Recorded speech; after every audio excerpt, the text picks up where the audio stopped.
साथियों, यह दावा ही नहीं पूरा विश्वास है कि आपने जो आज का मेरा थंबनेल देखा है, ऐसा वीडियो आपने आज से पहले कभी किसी YouTube चैनल पर न देखा होगा, न कई बातों में भी सुना होगा। यह बात अलग है कि हमारे कंटेंट चोरी करने वाले इस वीडियो के पोस्ट होने के 2 घंटे बाद या अगले दिन इसी शब्द को आपके सामने नए शब्दों में पिरोए। बात जब लोन डिफॉल्टर के हक और अधिकारों की होती है तो हम पूरी कोशिश करते हैं कि बड़ी बेबाकी के साथ हम आपको वो जानकारियां दें जो आपको किसी भी YouTube चैनल पर उपलब्ध नहीं हो। और यदि आप हमारे लगातार पिछले वीडियो देख रहे होंगे तो ये चीज आपने महसूस की होगी और ये जानी होगी कि जो कंटेंट हमने आपके सामने कभी रखा है, जिस तरीके से हमने आपके सामने रखा है, आपको हमारे से पहले कभी भी किसी भी YouTube चैनल पर नहीं मिला होगा। ये बात अलग है कि उसको बाद में कुछ लोगों ने कॉपी कर लिया होगा। आज उसी मुद्दे की बात को हम आपके सामने फिर कहने वाले हैं। जैसा कि आपने देखा कि लोन आर्बिट्रेशन के नोटिस का फायदा, अब सोचने वाली बात है कि जब तक इस वीडियो को आप पूरा नहीं देखोगे तो ये सोचेंगे और ये सोचने पे मजबूर हो जाएंगे जब कोई व्यक्ति लोन डिफॉल्ट करता है। लोन डिफॉल्ट करने वाले पर सेक्शन 25 का मुकदमा होगा, सेक्शन 138 NI एक्ट का मुकदमा होगा, सिविल रिकवरी का सूट होगा। और अगर इन सभी से उनको राहत नहीं मिल पाती है तो अनसिक्योर्ड लोन के मैटर में उनके पास सबसे बड़ा जो हथियार है वह है आर्बिट्रेशन का कानून। आप भलीभांति जानते हैं कि जब आप अनसिक्योर्ड लोन डिफॉल्ट करते हैं, अब पहली बात तो मैं ये कह रहा हूं कि वीडियो को अंत तक सुनिएगा। बीच में देखकर ही डिस्प्ले पे दिए हुए नंबर पे कॉल मत कर लेना, क्योंकि वह only for call booking number है, जहां कॉल बुक होने पर ही बात हो पाएगी। वहां पर बात करने के लिए आप फोन करके कॉल बुक करवा सकते हैं। अब बात ये कह रहे हैं हम कि जैसे आज तक आपने हमारे वीडियो में सुना या YouTube पे जो ढेरों चैनल है उन पे सुना कि आपको जब आर्बिट्रेशन का नोटिस आएगा तो आपको उसका जवाब देना है, उसकी आपत्ति देनी है। आपने कभी ये नहीं सुना था कि आपको आर्बिट्रेशन के नोटिस का रिप्लाई जरिए स्पीड पोस्ट देना है, पोस्ट ऑफिस की रसीद को नोटिस के पीछे लगाना है और 8 दिन बाद डिलीवरी रिपोर्ट ट्रैक करके अपने पास संभाल के रखनी है। और यदि लिफाफा रिटर्न हो जाए तो फिर आपको उस लिफाफे को खोलना नहीं है, संभाल के रखना है। और ये बात भी सबसे पहले आपको advocate Narendra Joshi YouTube channel पर ही मिली कि आर्बिट्रेशन के वहां से भी नोटिस लौट के आ जाता है क्योंकि उस एड्रेस पर कोई मिलता नहीं है। ऐसी चीज हमने बाकायदा सबूत के साथ, क्योंकि एडवोकेट है, बिना एविडेंस के बात नहीं करते, दस्तावेजी साक्ष्य के साथ अपने प्रीवियस वीडियो में दर्शित की थी। लेकिन आज तक आपने ये देखा होगा कि हर YouTube चैनल पर आपको यह बताया जाता है कि आर्बिट्रेशन से आपको बचना चाहिए। यदि आर्बिट्रेशन अवार्ड आपके खिलाफ होता है तो एग्जीक्यूशन के लिए जब आपके नजदीकी सिविल कोर्ट में वहां आता है तो दौरान एग्जीक्यूशन आपकी प्रॉपर्टी को अटैच किया जाता है और आपकी प्रॉपर्टी से रिकवरी की जाती है। यह बात आप भलीभांति जानते हैं। लेकिन मैं आज आपको आर्बिट्रेशन नोटिस के फायदे गिनाने वाला हूं, तो आप भी ये जानकर शॉक्ड हो जाएंगे कि कौन से फायदे। अब बात कर रहे हैं आगे की।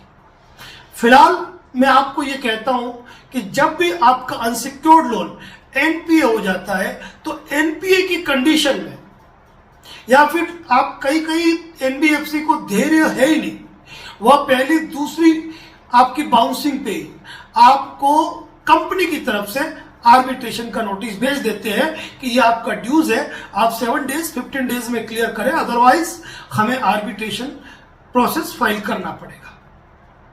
चंद दिन बीते, आपको किन्हीं वकील साहब का नोटिस आ सकता है या फिर कंपनी की तरफ से ही आपको 4 या 5 नाम सुझाए जा सकते हैं कि इनमें से कोई आर्बिट्रेशन चूज करे। वह नोटिस होता है प्री आर्बिट्रेशन का।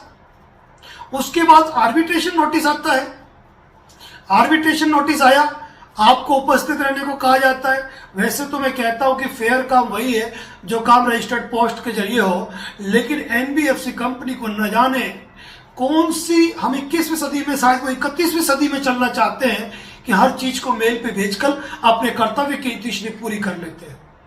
खैर, इस बात पर पहले वीडियो बना चुका हूं, लंबा खींचने की जरूरत नहीं है क्या। और उसके बाद यदि आप आर्बिट्रेशन आपत्ति वगैरह भेजते हैं, उनको रिकॉर्ड पे लेना नहीं लेना, अवार्ड करना, अवार्ड एग्जीक्यूशन के मैटर में जितनी भी बातें वो सारी हम कर चुके हैं। लेकिन अब मैं आपको आर्बिट्रेशन का नोटिस आने पर क्या फायदे हैं वो गिनाना चाहता हूं।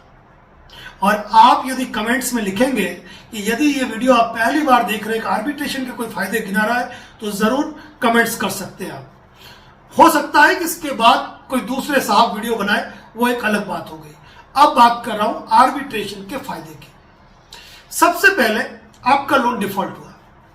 लोन को डिफॉल्ट होने पर क्या होता है, चाहे लोन डिफॉल्ट हो, क्रेडिट कार्ड डिफॉल्ट हो, यानी कि जो रिकवरी एजेंट है ना, वो जोक की तरह आपका खून चूसना शुरू कर देते हैं, जिन्हें कि हम बिस्तर के अंदर खटमल भी कहते हैं। यानी कि उनको टारगेट दिया जाता है कि तुमको ये रिकवरी करनी है। हाल ही में बजाज फाइनेंस के एक कलेक्शन मैनेजर ने 5 पेज का सुसाइड नोट लिखकर आत्महत्या कर ली थी। कारण प्रेशर इनके ऊपर इतना होता है कि यदि रिकवरी नहीं हुई ना, तो तुमको अपनी जेब से भरना है। और आप भी देखते हो कई बार आप पैसा नहीं भरते हो ना, आपकी जगह दूसरे लोग, यानी कि ये रिकवरी के जो पर्सन है ना, वो पैसा जमा करा देते हैं। कारण उनकी भी रोजी रोटी है, बच्चे हैं, उनको भी नौकरी रखनी है, निकाल दिए तो करेंगे क्या। अब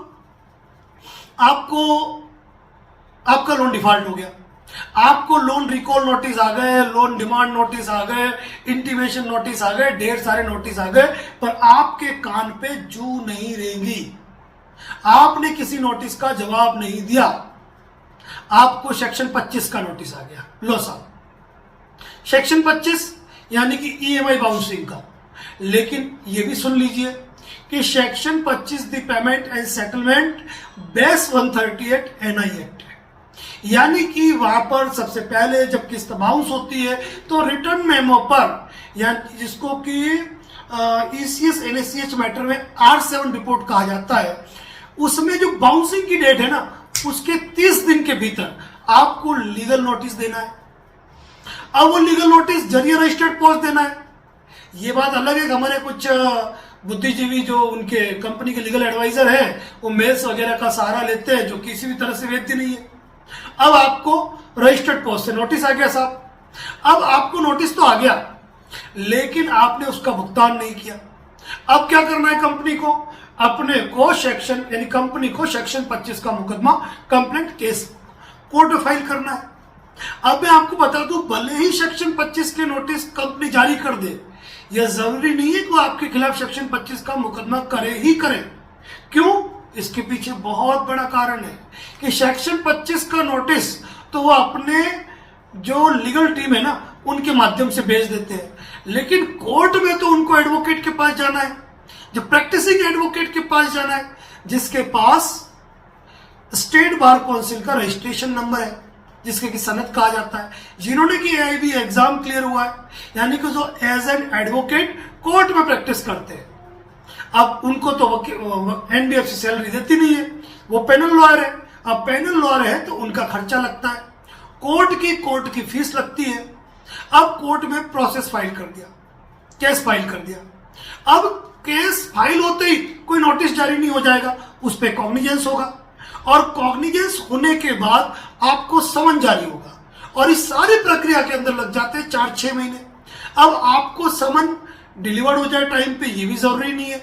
अगर एक पेशी पे नहीं हुआ, दूसरी पेशी पे उन्होंने स्पीड पोस्ट से भेज दिया आपको, आपने समन लिया, भाई तो वे किसी भी कारण से आप कोर्ट में अपीयर नहीं हो पाए, आप गए नहीं, क्योंकि कोर्ट आपको कलकत्ता की, दिल्ली की, लखनऊ की, और आप वहां से 1000 किलोमीटर दूर है, तो संभव ही नहीं जाना, आप नहीं पहुंच पाए। तब कोर्ट में आपको जो समन भेजा है उसकी कॉपी और उसकी डिलीवरी रिपोर्ट लगाई जाती है पोस्ट ऑफिस की रसीद के साथ। जैसा कि मैं बताता हूं हमेशा वैसा ही, एक कॉपी जो समन की है वो डाक रसीद, डिलीवरी रिपोर्ट। अब ये पेश हो गई, अब साहब आपके नाम पे बेलेबल वारंट जारी हो गया। अब बेलेबल वारंट का मतलब ये कतई नहीं है कि आपको अरेस्ट कर लिया जाएगा। जब तक 2, 4, 6 बार जब तक बेलेबल वारंट जारी नहीं होगा ना, तब तक आपके खिलाफ अरेस्ट वारंट जारी नहीं होगा। और प्रत्येक तामील के अंदर कम से कम 2 महीने, अधिकतम 6 महीने की तारीखें जाती है कोर्ट में, क्योंकि कोर्ट में भी वर्किंग लोड है। वैसे मैं सेक्शन 25 के मैटर में भी एक वीडियो बनाऊंगा कि आप घर बैठे अपने केस को डिस्पोजल कैसे कर सकते हैं बहुत जल्द। अगर आपके इस चीज पर कमेंट आए कि सर बताइए कि सेक्शन 25 का मुकदमा कैसे घर बैठे विड्रॉल करें, तो उसके बारे में भी वीडियो पोस्ट किया जाएगा, और वो भी कानूनी तरीके से। अब बात क्या कर रहे हैं कि सेक्शन 25 में कंपनी को 1 साल लगे, 1.5 साल लगे, 2 साल लगे, कोई भरोसा नहीं। मैं खुद कह रहा हूं कि मैं एक प्रसिद्ध एनबीएफसी कंपनी का, नामी एनबीएफसी कंपनी का पैनल लॉयर रहा हुआ हूं। ऐसी कंडीशन में सेक्शन 25 के मुकदमे जो हमने 2018 में फाइल किए, अभी वो 2024 में भी चल रहे हैं, आज तक वारंट तामील नहीं हुए, चल रहे। अब ऐसी स्थिति में एनबीएफसी अपने लोन्स को, अपने डिफॉल्ट्स को, अपने एनपीए को लंबे समय तक पेंडिंग नहीं रख सकती है, क्योंकि उनकी भी कंपनी की साख के नाम पर बट्टा लग रहा है। उनको भी अपना एनपीए न्यूनतम शो करना है। तब करते क्या है, तब इनके पास रास्ता एकमात्र रामबाण इलाज कहो या फिर संजीवनी बूटी, इनके पास है आर्बिट्रेशन का रास्ता। अब जैसे ही, अब इतना तो आप अच्छी तरह जान रहे हो कि सेक्शन 25 का मुकदमा भी कर दिया, रिकवरी एजेंट भी आ रहे हैं, हरेसमेंट भी कर रहे हैं, लोन रिकॉल नोटिस आ रहे हैं, डिफॉल्टर के आपको नोटिस वगैरह सारी चीजें आपको पहुंच रही है। अब आपको आर्बिट्रेशन का नोटिस आ गया। अब मैं आपको आर्बिट्रेशन नोटिस के फायदे बताता हूं। आर्बिट्रेशन नोटिस का फायदा यह है कि आर्बिट्रेशन का नोटिस जैसे ही आया, कोई भी माई का लाल, कोई रिकवरी का बंदा आपके घर पे नहीं आ सकता है। रिकवरी एजेंट आपके घर पे नहीं आ सकता है, और घर पे आए ना तो डायरेक्टली आप उसको आउट कर सकते हैं। कारण, क्योंकि कंपनी ने आर्बिट्रेशन की प्रोसीडिंग कर ली और आपके पास उसका सबूत आ गया। आप कह सकते हो भाई अब तुम्हारा क्या काम, कंपनी ने अपना आर्बिट्रेटर अपॉइंट कर दिया, अब आगे जो भी होगा देखा जाएगा, तुमको अब इस दहलीज पे आने का अधिकार नहीं है। सेक्शन 25 का मुकदमा लगा है, वहां पर भी आपके आर्बिट्रेशन का नोटिस शामिल पत्रावली हो जाएगा कि भाई इन्होंने एक ईएमआई के लिए हम पर मुकदमा फाइल किया था, लेकिन अब ऑलरेडी ये सारे लोन अमाउंट के लिए ये केस फाइल कर चुके हैं। अब जाहिर सी बात है, किसी एक अपराध के लिए किसी व्यक्ति को दोहरे दंड से दंडित नहीं किया जा सकता। अब ये बात जरूर आएगी कि वो मैटर क्रिमिनल है, ये सिविल प्रोसीडिंग है, वो सब बात की बात है, लेकिन कहने के लिए काफी है कि यदि आपको आर्बिट्रेशन का नोटिस आया तो सेक्शन 25 भी काम का नहीं। रिकवरी एजेंट घर पे आते ही नोटिस भेजो, नोटिस दिखाओ। अब तुमको आने का अधिकार किसने दिया? एक काम करो, लिखवा के लाओ तो तुमको मेरे यहां आने का अधिकार है, बात खत्म। कंपनी लिख के कैसे देगी?